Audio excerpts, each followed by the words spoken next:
Okay, this is a response video to Saturnine Films Cody Weber.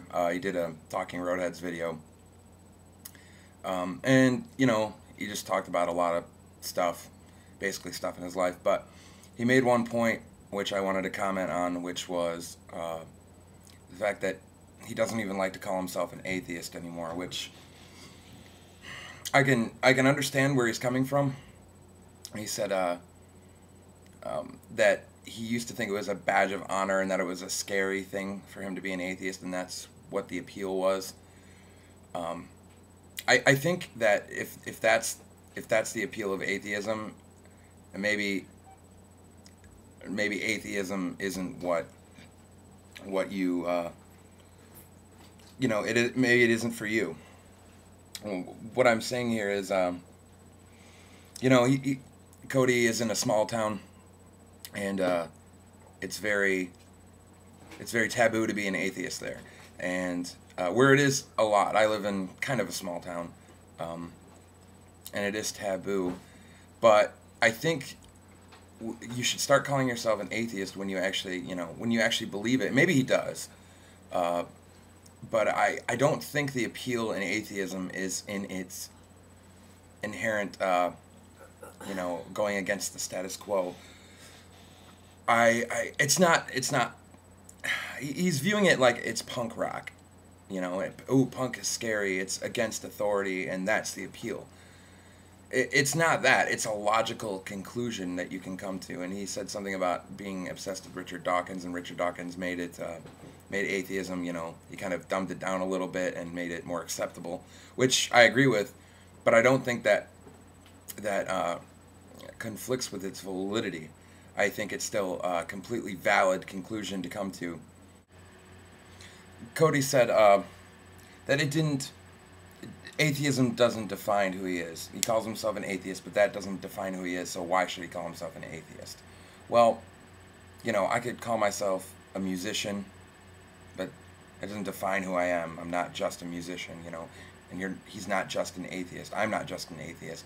My girlfriend made the point, she's going to stop calling herself a woman because it doesn't define who she is. And that's just a little ridiculous. What calling yourself an atheist does do is it's stating that you're a thinker. I mean, when it boils down to it, that's what you're saying. You're saying, I don't take things at surface level. I think about them and I make conclusions based on logic, reasoning, evidence, things of that nature. And that's what saying you're an atheist means. It's an overall statement, really. It means that the most important decision of your existence is the meaning of life, and that goes along with the existence or non-existence of a deity. And it's the most important question you'll ever face in your life, because it's either eternity or nothingness. I mean, that is what your life is going towards, one way or another. You're going to end up there.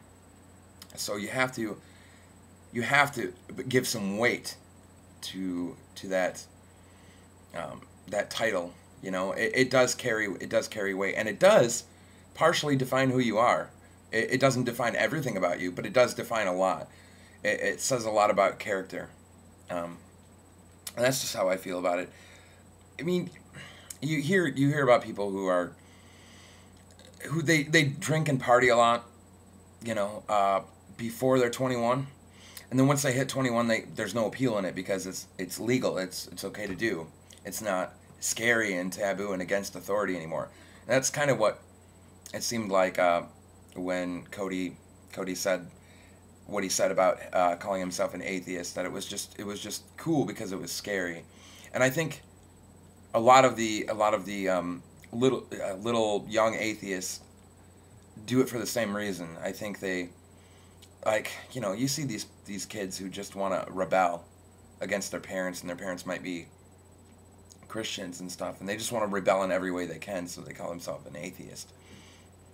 I don't believe in a God, You'll ask them why they're an atheist, and, I don't believe in a God, that's stupid, but they haven't really thought it through. They haven't really, and it takes time. That's a big question in your life. It takes a lot of time to you know, think it through and hear all the evidence and weigh it and come to a conclusion that's pretty solid, and that takes a long time. If it's just for rebellion's sake, it's not real. That's all I have to say. And you know, he still does call himself an atheist, Cody, and I believe him. I just maybe don't think he's looking at it the right way. And not to quote Forrest Gump, but that's all I have to say about that. Peace.